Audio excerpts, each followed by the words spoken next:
Weeks ago, I was gone last week for a conference, and I come back, and there's this giant movement, and all of a sudden I'm hearing this decision is going to be made on December 15th. So that is what I've heard. I've also heard that there are two proposals on that are being considered right now. One, the merge of West Campus and Sac High, and two, the swapping of campuses.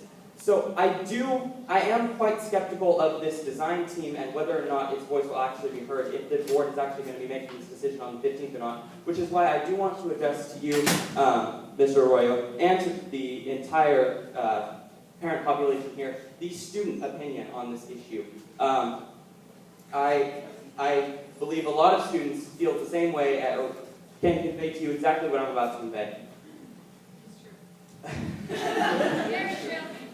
West Campus, for the record, I have visited Sacramento High School. I just visited the school last night. I looked around the entire campus. Yes, they do have somewhat better facilities than us. However, we have tennis courts. We have a soccer field. Sacramento High School does not have tennis courts. Sacramento High School does have a football field. However, I would like to point out that although our high school does not have the best performing football team, we do have a very high achieving tennis team, volleyball team, basketball team.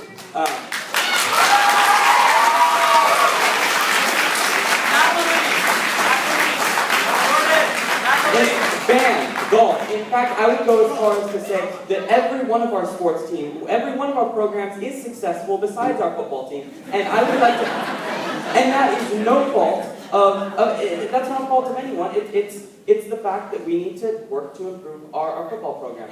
Is that a reason for us to completely change the West Campus culture? No.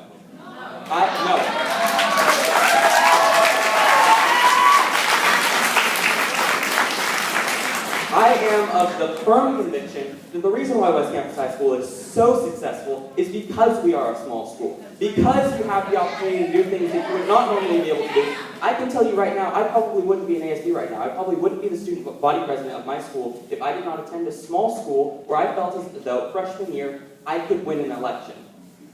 Right? Yes, I'll tell you right now, that's exactly right. And I'll tell you that our football team, I mean, a lot of students wouldn't even have the chance to play on their football team if they were at a larger school. So I do want to point out the fact that this school is small, and for that reason, this school is a family. You don't see cliques here like you see at other large high schools. You don't see fights here like you see at other large high schools. I have not seen a single fight this year, and I don't think that's something we can say at any other high school in this district, at the majority of high schools in this district. And the fact that the board is willing to even take a chance at changing that and hoping that it wouldn't change the program, I think is ridiculous. And I would also like to address the fact that supposedly, I have heard this, that the district has $8 million in categorical funds that it would like to use to improve the Sac High campus if we were to switch. Why can that money not be spent on this campus?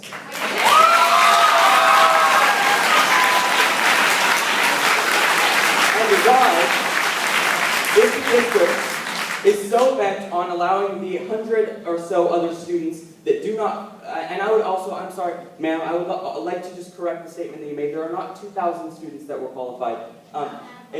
Approximately 349 applied last year for, what was it, 185 spots. So it was around 150 to 200 students that were not allowed. So it's not 2,000. We have a lot, I don't know if you've ever seen, there's a lot behind the school. Why can those $8 million, why can the $46,000 not be used to build portables back there, to build us a football field, anything other than changing this program that works, this school that has the highest API score in the district? Why can't we do that?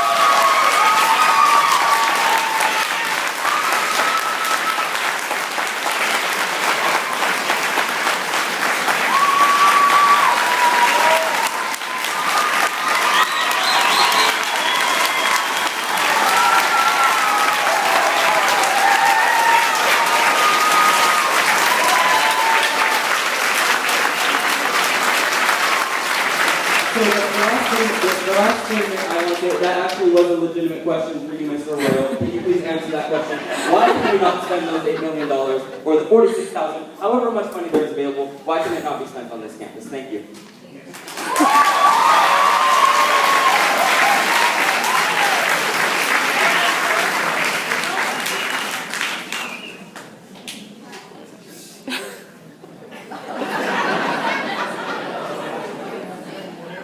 Hello? Yeah, okay. There is absolutely no reason why those things cannot be done. I think that those are all within the realm of possibility. Nothing has been determined, nothing has been done. I think that it's all about what do we as a district, what do we as a board want to do. So that's a possibility, anything is. And I think that what we're in the process of is determining how do we best use the resources in the district. There is no magic pill. There's no silver bullet. There's no one answer to this one question. Bringing more money and building out the back lot for West Campus is but one of many options that we could actually work on. I mean, there is no yes, no answer to this. This is about what do we as a district want to do. And I think that the value of meetings like this is not only for me, but for the rest of the board to hear what the community is thinking. What do you want? I mean, as I said earlier, I mean, my job is here is to listen to you, bring this information to the board, share it with the superintendent, share it with the rest of the board, and say, this is what my community is asking, this is what they're, and then we collectively decide. I think that there is no one predetermined notion of what is it that we need to work on. So that could be an option, but I think that I am not the board and king of the entire district. I don't, have a magic wand to do everything. I think I need at least 4 or 5 votes to move anything. And then it's required for a superintendent to help us implement and get all the work done. So this is not one person making all the decisions. So any ideas that you want, consider, bring them to the board. Make sure that your design team hears these options. Have them discussed. Talk to, I think Mr. Thomas is already kind of making those calls and trying to recruit members for that design team. No, we have, originally this meeting was called, well, for what, by who I thought was a small group of parents that wanted to meet with me. And it was not about, where's the administration, where's the superintendent, or where's the principal so that we can grill them. If anything, the person who needs to grill is me, okay? So please don't take it out on Mr. Thomas if he's not here. It's because the meeting that was called was not for Mr. Thomas to be here and answer questions. I mean, if he couldn't be here, maybe he was not here. We do have the vice principal here for the school, and we do have 2 top-level administration members of the superintendent's team to help you with answers. I am committed to whatever I can help you with right now. I'll write it down and I'll get back to you, and we will try to, develop this relationship and communication. But please, this is not about taking it out on anybody else, particularly anybody in staff. And I think that there's some more people here that are standing to ask questions. And I know that, okay, yes. Hi, can you tell me how the design committee members are chosen and how we can make sure that all our voices are heard on that committee? Okay.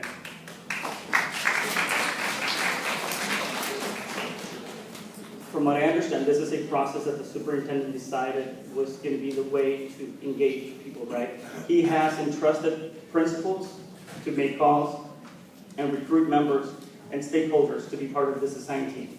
So Mr. Thomas will be contacting, if he hasn't already, members of these different categories of stakeholders to be part of this design team.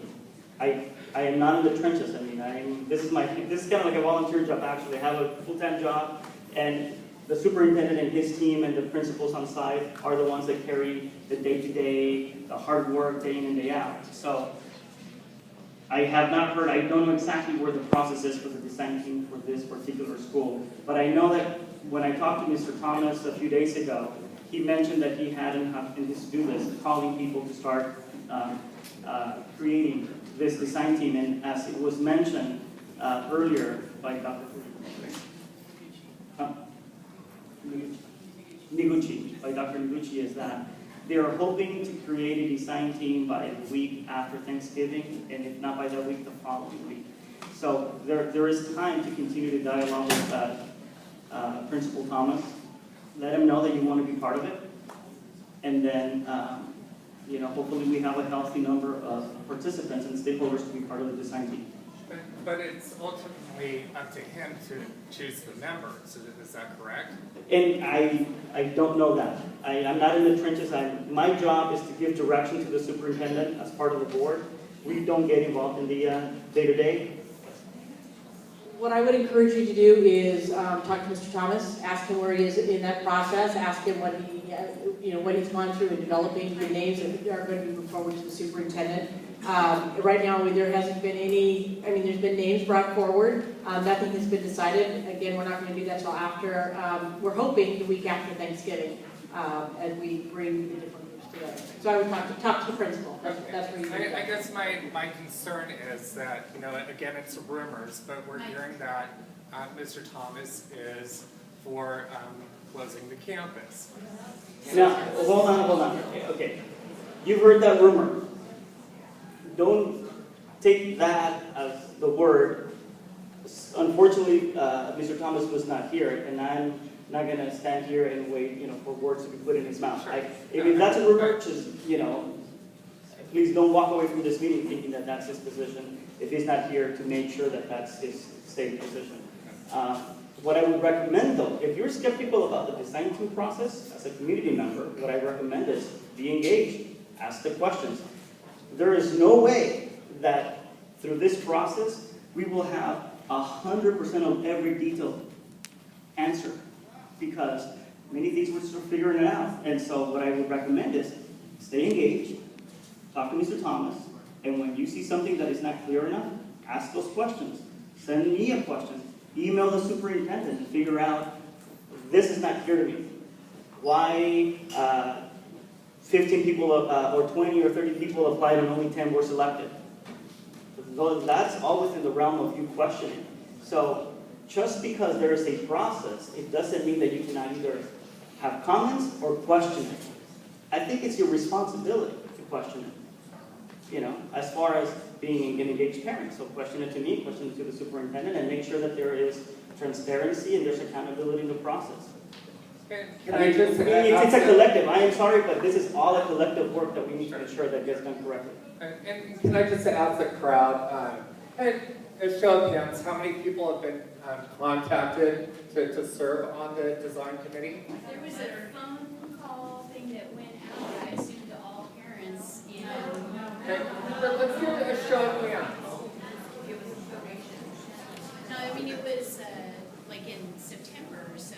Okay, so I'm writing it down, and I will forward it to the superintendent to make sure that he knows that the parents of West Campus need to be notified and invited to be part of this design team so that the full process can be done with as much clarity as possible. Great, thank you.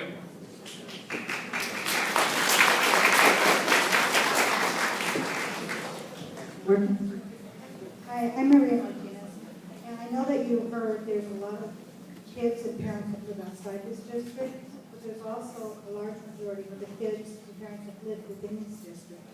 And they would be affected by transportation, because a lot of the kids, they bike here, they walk here, they take the bus, their parents live close by, they're